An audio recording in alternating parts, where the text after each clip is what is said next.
Hello दोस्तों, हमारे YouTube channel climax classes में आपका स्वागत है। आज का जो मैं वीडियो बनाने जा रहा हूँ वो हिस्ट्री से रिलेटेड है। बहुत सारे दोस्तों ने बोला कि सर कैसे हिस्ट्री को पढ़ें, कैसे इसे याद करें, इसे याद करना बड़ा कठिन कार्य है।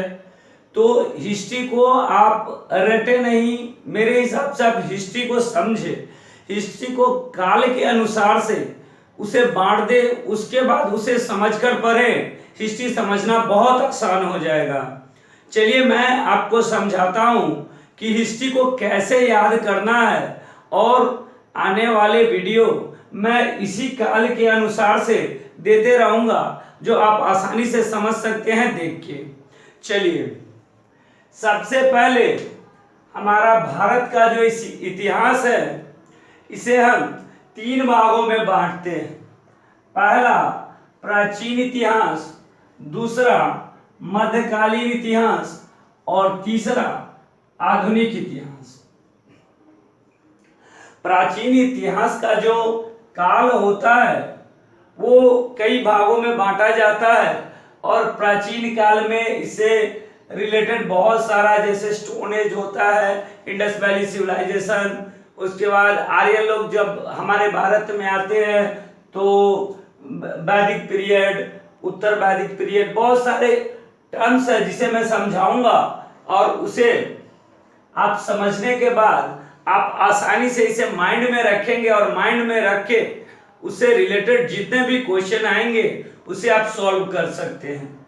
चलिए सबसे पहले प्राचीन इतिहास का वह युग जिसके बारे में कोई लिखित प्रमाण ना हो, जिसके बारे में ऐसा कुछ नहीं हो, सिर्फ कल्पना की जा सकती है, जैसे उसे हम प्राक इतिहास कहते हैं।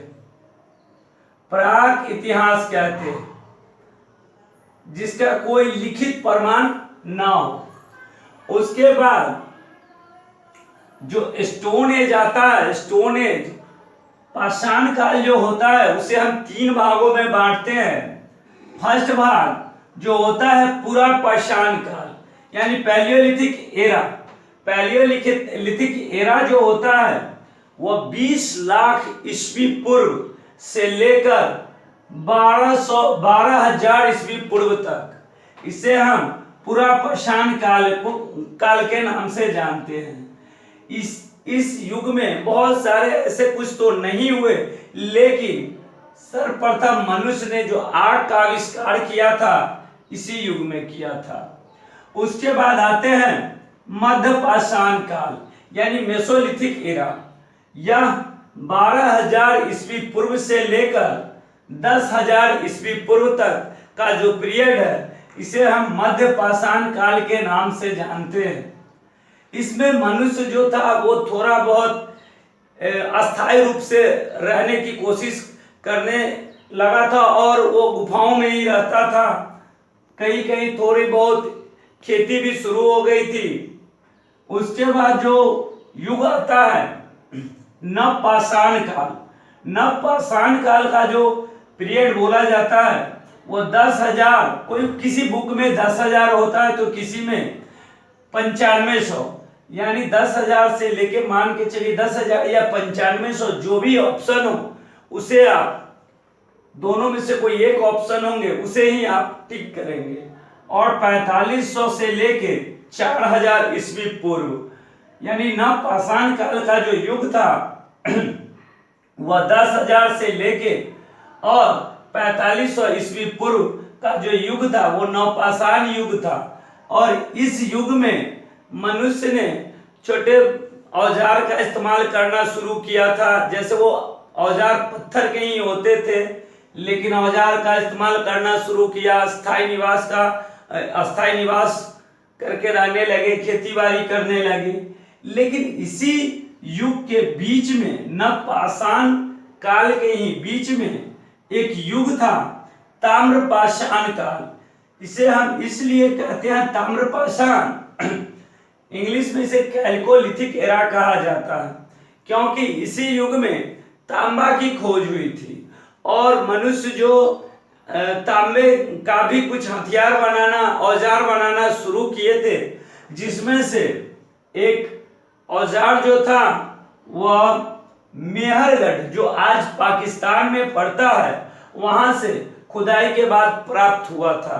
यानी इससे पता चलता था कि मेहरगढ़ में भी कोई इस नवपाषाण युग में कोई सभ्यता थी, लेकिन उसे अच्छी तरह से पता नहीं लगाया जा सका क्योंकि वह क्षेत्र अब पाकिस्तान में पड़ता है और पाकिस्तान के सरकार उसमें बहुत ज्यादा दिलचस्पी नहीं दिखाते हैं, जिसके कारण जो मेहरगढ़ की सभ्यता थी उसके बारे में बहुत सारी जानकारी नहीं मिलती है।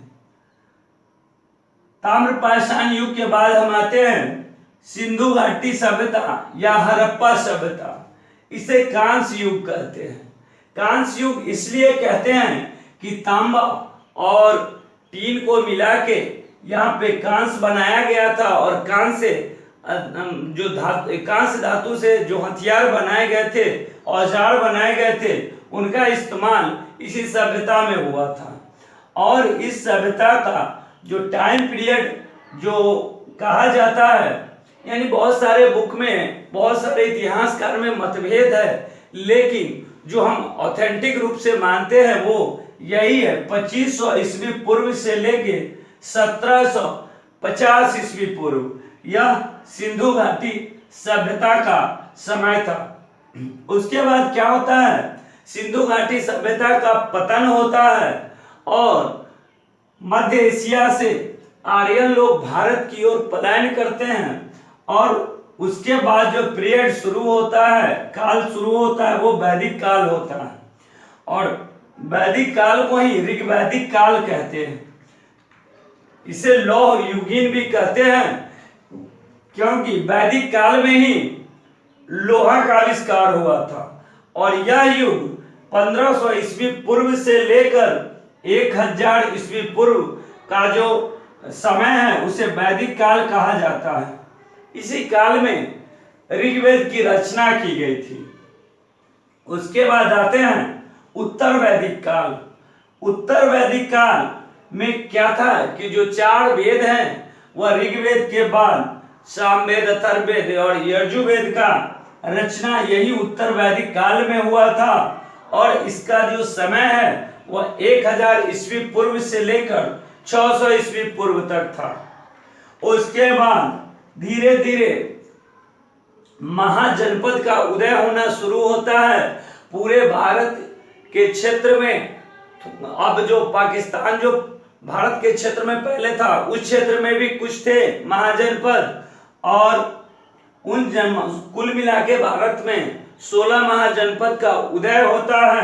महाजनपद के उदय होने के समय ही 2 धर्म सुधार चलाने वाले जो भगवान कहे जाते हैं, भगवान बौद्ध और जैन का जन्म इसी समय होता है और उन्होंने अपनी भक्ति भाव का प्रचार करना शुरू करते हैं। उसके बाद मगध का उत्कर्ष हर्यक वंश के राजा के द्वारा मगध का उत्कर्ष होता है। मगध के उत्कर्ष में हर्यक वंश के बाद शिशुनाग वंश आते हैं, शिशुनाग वंश के बाद नंद वंश आते हैं और नंद वंश के बाद फिर से मौर्य वंश। ये मौर्य वंश जो बहुत शक्तिशाली वंश होता है। उसके बाद मौर्य वंश के बाद का जो समय होता है उसे हम मौर्योत्तर काल कहते हैं, जिसमें बहुत एक बड़े शासक जो कुषाण वंश के शासक जो थे वो उभर के आए थे। उसके बाद मौर्योत्तर काल के बाद कुषाण वंश के बाद गुप्त काल आता है। गुप्त काल के बहुत सारे ऐसे प्रतापी राजा थे जिन्होंने अपना वंश का परचम लहराया था। गुप्त वंश के बाद आता है गुप्तोत्तर काल, यानी गुप्त के बाद का जो पीरियड होता है जिस समय हर्षवर्धन लोग आते हैं, हर्षवर्धन, वो गुप्तोत्तर काल कहलाता है। और इसी बीच दक्षिण भारत में भी कुछ राजवंशों का उदय होता है। यह प्राचीन इतिहास के अंतर्गत आता है और मैं एक एक वीडियो बना के आपके सामने लाऊंगा, जिसे आप अच्छी तरह से समझने के बाद आप प्राचीन इतिहास से रिलेटेड एक भी क्वेश्चन आप एग्जाम में नहीं छोड़ सकते हैं, मुझे पूर्ण विश्वास है। उसके बाद मध्यकालीन भारत। मध्यकालीन भारत को दो भागों में बांटते हैं, एक प्रारंभिक मध्यकालीन भारत और दूसरा जो होता है उत्तर मध्यकालीन भारत। प्रारंभिक मध्यकालीन भारत 8वीं सदी से लेके 11वीं सदी तक का जो समय था उसमें बहुत सारे राजवंशों का उदय हुआ था, उसे हम प्रारंभिक मध्यकालीन भारत कहते हैं, जिसमें राष्ट्रकूट वंश जो भारत के पश्चिमी क्षेत्र में थे। उसके बाद गुर्जर प्रतिहार वंश जो भारत के मध्य क्षेत्र में थे। उसके बाद चालुक्य वंश, पल्लव वंश, ये दक्षिण भारत के वंश थे। पाल वंश बिहार और बंगाल के क्षेत्र में थे, पाल वंश। उसके बाद ये राष्ट्रकूट और गुर्जर में अक्सर युद्ध की स्थिति बनी रहती थी।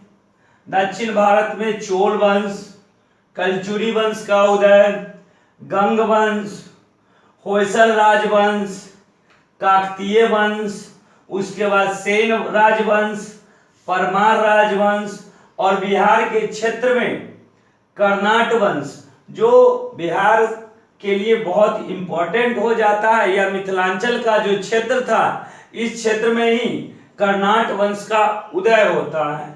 इसी बीच बहुत सारे राजपूत राजवंश का भी उदय होता है इसी टाइम पीरियड में, और उनका प्रारंभिक मध्यकाल से लेके आगे तक वो चलते रहते हैं। अब मैं बताऊंगा मध्यकालीन भारत का जो अगला पार्ट।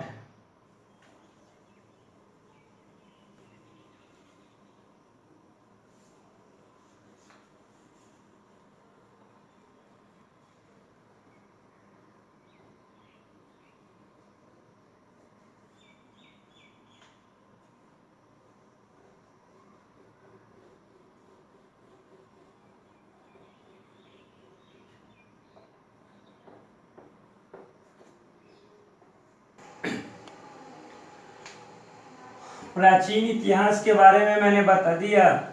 उसके बाद मध्यकालीन इतिहास का जो प्रारंभिक स्टेज था जो 8वीं से 11वीं शताब्दी के बीच, उसे भी मैंने बताया। अब आते हैं उत्तर मध्यकालीन भारत जो 12वीं से लेके 18वीं सदी के बीच घटा था, और उस बीच हमारी भारत की क्या स्थिति बनी थी उसके बारे में समझते हैं।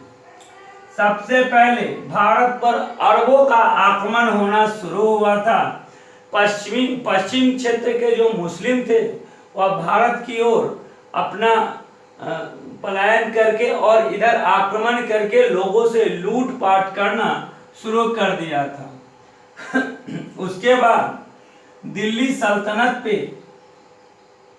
जो शासन करना इन्होंने शुरू किया था, सबसे पहले गुलाम वंश, उसके बाद खिलजी वंश, तुगलक वंश, सैयद वंश, लोदी वंश।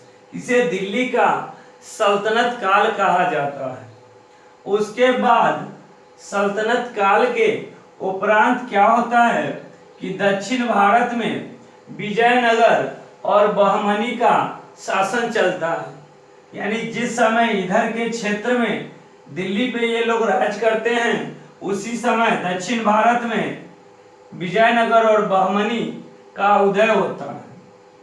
उसके बाद दिल्ली सल्तनत का पतन, यानी इनका पतन और मुगल वंश की स्थापना होती है। मुगल वंश की स्थापना के बाद इनका कार्यकाल बाबर, हुमायूं, अकबर करके आगे तक चलते रहता है। उसी बीच मराठों का उत्कर्ष होता है, जो भारत के पश्चिमी क्षेत्र यानी महाराष्ट्र का जो क्षेत्र था उस क्षेत्र में मराठों का उत्कर्ष होता है। दक्षिण भारत में कर्नाटक के क्षेत्र में यानी मैसूर के क्षेत्र में मैसूर का उदय होता है। उसके बाद यूरोपीय शक्तियों का आगमन, यानी भारत में व्यापार के नाम पे बहुत सारे यूरोपीय लोग जो होते हैं वो आना शुरू करते हैं और सोचते हैं कि हम भारत से अपना व्यापार बढ़ाएं। उसी क्रम में सबसे पहले पुर्तगाली आते हैं, उसके बाद डच आते हैं, उसके बाद अंग्रेज आते हैं और उसके बाद फ्रांसीसी आते हैं। यह जो काल कहलाता है वो मध्यकालीन भारत का इतिहास है। इसके बारे में भी मैं अलग अलग वीडियो हर एक टॉपिक का बनाते जाऊंगा और आप उससे नोट्स भी तैयार कर सकते हैं और इससे रिलेटेड जितने भी क्वेश्चन हैं आप ट्राई करते रहिए। इस काल के बाद, मध्यकाल के बाद भारत में जो दौर शुरू होता है वो आधुनिक इतिहास यानी आधुनिक भारत का जो इतिहास है उसका दौर शुरू होता है। भारत में यूरोपीय कंपनी के आगमन के उपरांत भारत की क्या स्थिति होती है, भारत का दृश्य कैसे बदलता है, उसे हमें आधुनिक भारत के इतिहास में पढ़ना है। सबसे पहले कंपनी के व्यापारिक प्रभाव का विस्तार, यानी जब कंपनी भारत में आती है तो अपना विस्तारवाद शुरू कर देती है। हर क्षेत्र में वह अपना विस्तारवाद करके उसे अधिकार में लेने का कोशिश करती है और वो सफल भी होती है। यह काल 1600 से 1744 तक होता है। उसके बाद मुगलों से अलग होके बंगाल का जो उदय होता है, उस बंगाल पर अंग्रेजों का प्रभुत्व 1757 में पलासी के युद्ध के बाद बंगाल पे अंग्रेजों का कब्जा हो जाता है। उसके बाद दक्षिण भारत के क्षेत्र में जो मैसूर होता है वहां पर भी अंग्रेज अपना कब्जा जमा लेते हैं। मराठों का पतन होता है और मराठा का जो क्षेत्र होता है उसे भी धीरे धीरे अंग्रेज अपने क्षेत्र में लेने का शुरू कर देते हैं। भारत में अंग्रेजों की आर्थिक नीतियां, यानी यह बहुत महत्वपूर्ण टॉपिक है। भारत में अंग्रेजों की आर्थिक नीतियां क्या थी? जैसे जमीन से वो टैक्स लेते थे, रैयतवाड़ी था, अस्थाई बंदोबस्त था, ये सब जो नीतियां लाई थी वह संपूर्ण भारत में अलग अलग तरीकों से ये इम्प्लाई किए थे। उसके बाद भारत में सामाजिक, सांस्कृतिक और धर्म सुधार आंदोलन का भी दौर चलता है, जिसमें राजा राम मोहन राय, स्वामी विवेकानंद, ज्योतिबा फूले, स्वामी दयानंद सरस्वती, बहुत सारे ऐसे धर्म सुधार आंदोलन करने वाले लोग थे। उसके बाद भारत में जब अंग्रेजों का वर्चस्व धीरे धीरे बढ़ते चला जाता है तो 1857 में भारत में एक विद्रोह होता है और यह विद्रोह छोटे मोटे जो राजाओं होते हैं उनके द्वारा यह किया जाता है। 1857 का जो विद्रोह होता है इसे प्रथम स्वतंत्रता संग्राम भी कहा जाता है। उसके बाद 1858 के बाद प्रशासनिक परिवर्तन होता है, यानी भारत में अंग्रेज ने अपनी थोड़ी सी नीतियां जो लाई उसमें थोड़ी तब्दीली कर दी। यह प्रशासनिक परिवर्तन 1858 के बाद शुरू होता है। भारत में राष्ट्रवादी आंदोलन 1858 से 1905 के बीच, जिसमें कई जगह पे जो आदिवासी लोग होते हैं वह आंदोलन करना शुरू करते हैं, वह 1858 से 1905 के दौर में होता है। उसके बाद उग्र राष्ट्रवाद का विकास, भारत में भी क्या होता है कि जो पार्टी होती है नरमपंथी दल और गरमपंथी दल में बढ़ते हैं, उग्र राष्ट्रवाद का विकास होना शुरू होता है। फिर स्वराज के लिए संघर्ष, यानी अपने देश में स्वराज के लिए लोग संघर्ष करना शुरू कर देते हैं। इसी बीच में यह जो टॉपिक है गांधी युग, यह बहुत महत्वपूर्ण है और इसके वीडियो तो मैंने पहले ही अपलोड कर दिए हैं। यह जो युग है वह 1915 से 1948 तक गांधी का एक युग चलता है। गांधी भारत के स्वतंत्रता के लिए बहुत सारे ऐसे कार्य करते हैं। उसके बाद किसान आंदोलन, यानी हमारे भारत में हर एक क्षेत्र में किसान आंदोलन होता है और ये भी चाहते हैं कि हमारे साथ जो जबरदस्ती किया जाता है वो ना हो, और यह किसान आंदोलन भी भारत में स्वतंत्रता के लिए महत्वपूर्ण योगदान देते हैं। उसके बाद जब भारत 1947 में आजाद हो जाता है तो उसके बाद क्या होता है, स्वतंत्रता के उपरांत भारत की स्थिति बदलती है और भारत का जो बंटवारा हो जाता है पाकिस्तान और हिंदुस्तान, जिसके कारण भारत की स्थिति थोड़ा सा कमजोर होती है। उसके उपरांत जो भी बातें हैं वो हम स्वतंत्रता के उपरांत वाले टॉपिक में पढ़ेंगे। अब प्राचीन इतिहास, मध्यकालीन इतिहास और आधुनिक इतिहास, जितने मैंने टॉपिक आपको बताए हैं उस प्रत्येक टॉपिक का मैं एनालिसिस करूंगा और वीडियो लेके आऊंगा। उससे रिलेटेड जितने भी एग्जाम में क्वेश्चन आते हैं मैं कोशिश करूंगा कि आप 90% तक उसे सॉल्व करें और आगे के वीडियो का आप इंतजार करते रहें। मैं जल्द ही वीडियो लाने वाला हूं और हमारे YouTube चैनल को सब्सक्राइब करने के लिए, हमारे वीडियो को लाइक करने के लिए और हमारे चैनल को शेयर करने के लिए, वीडियो को शेयर करने के लिए धन्यवाद।